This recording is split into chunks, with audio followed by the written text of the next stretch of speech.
WrestleMania 17 is heralded by possibly millions of fans as the greatest WrestleMania of all time. From the star power to the individual performances on the show makes this, I would say, the most watchable WrestleMania from front to back. It's quite the amazing look at all that could be with WWE's blend of entertainment and wrestling style. You had hard-hitting good matches coupled with other matches that were entertaining if they weren't necessarily good. Yes, WrestleMania 17 quite possibly had everything, as I will tell you here in this video. Please join us here at Pro Wrestling Planet for the story of WrestleMania 17. WrestleMania 17, or X7 as it was stylized, took place in the Houston Astrodome in Houston, Texas. The official attendance figure given is 67,925, with a buy rate of a crushing just over 1 million buys. It would be a big misstep to mention WrestleMania 17 without mentioning, of course, that this show took place after a seismic shift occurred in the wrestling industry. This was on the heels of Vince McMahon purchasing his only competition, the rivaled WCW. The interest was piqued for what was about to happen.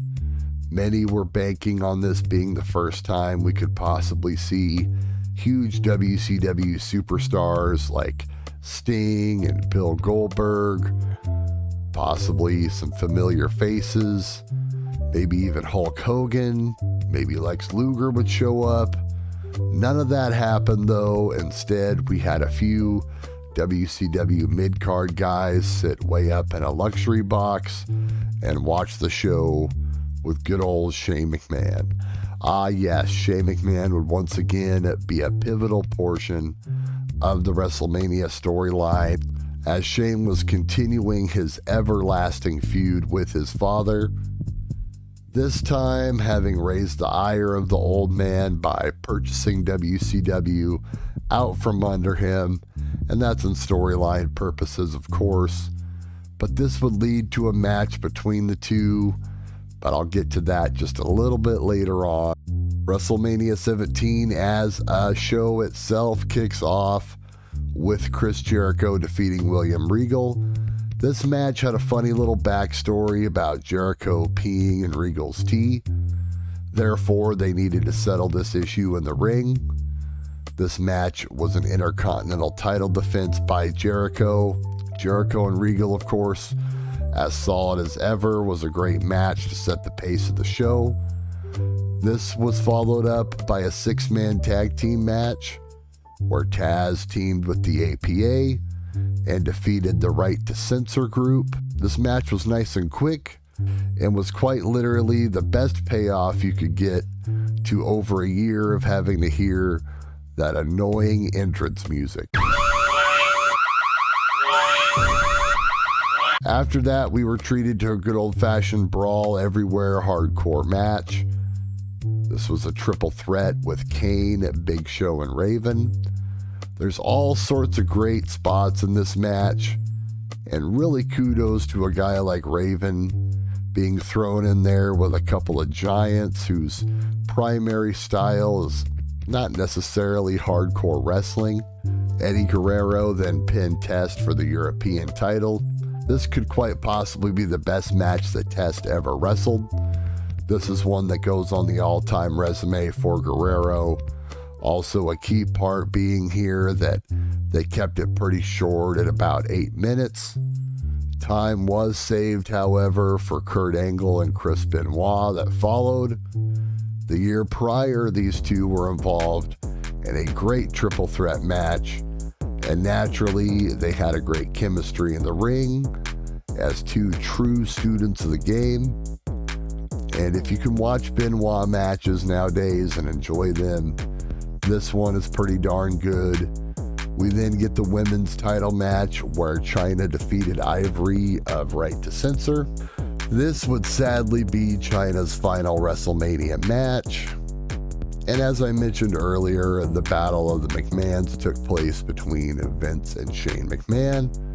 This was billed as a street fight and of course had all the gimmicks surrounding it.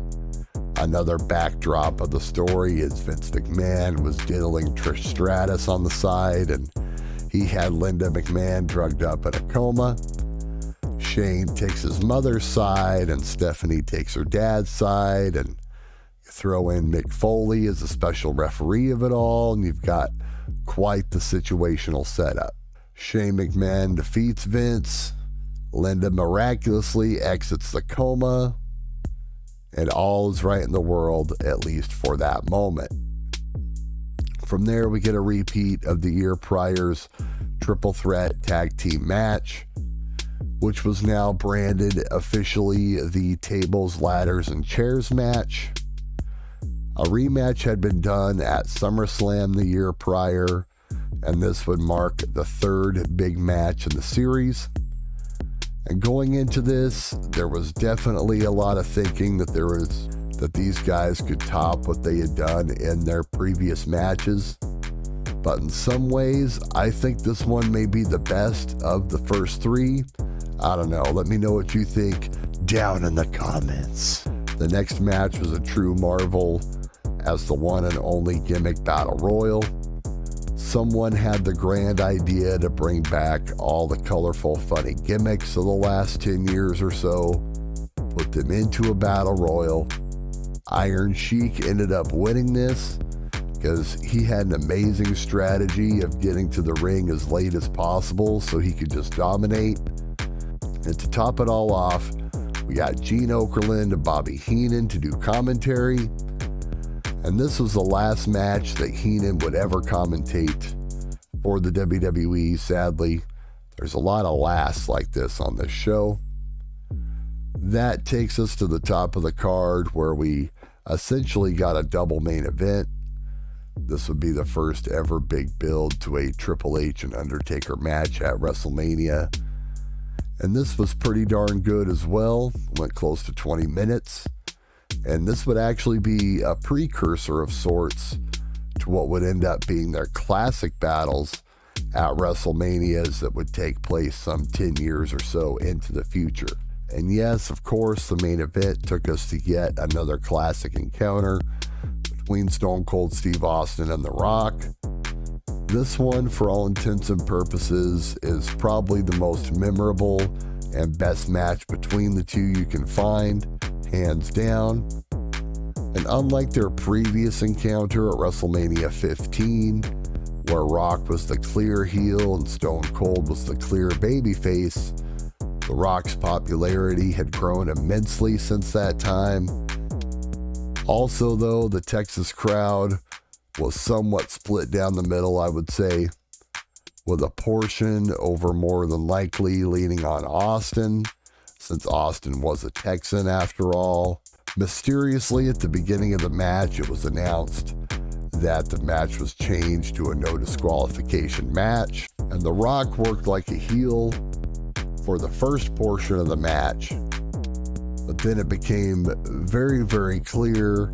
There was a lot of foreshadowing during the match that perhaps something was awry with Austin.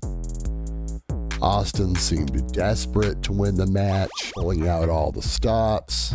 And of course, Austin was always somewhat rough around the edges and not one to follow the rules. But watching this back, he was definitely throwing out the vibes through the whole match that he was turning this up into something a little bit different.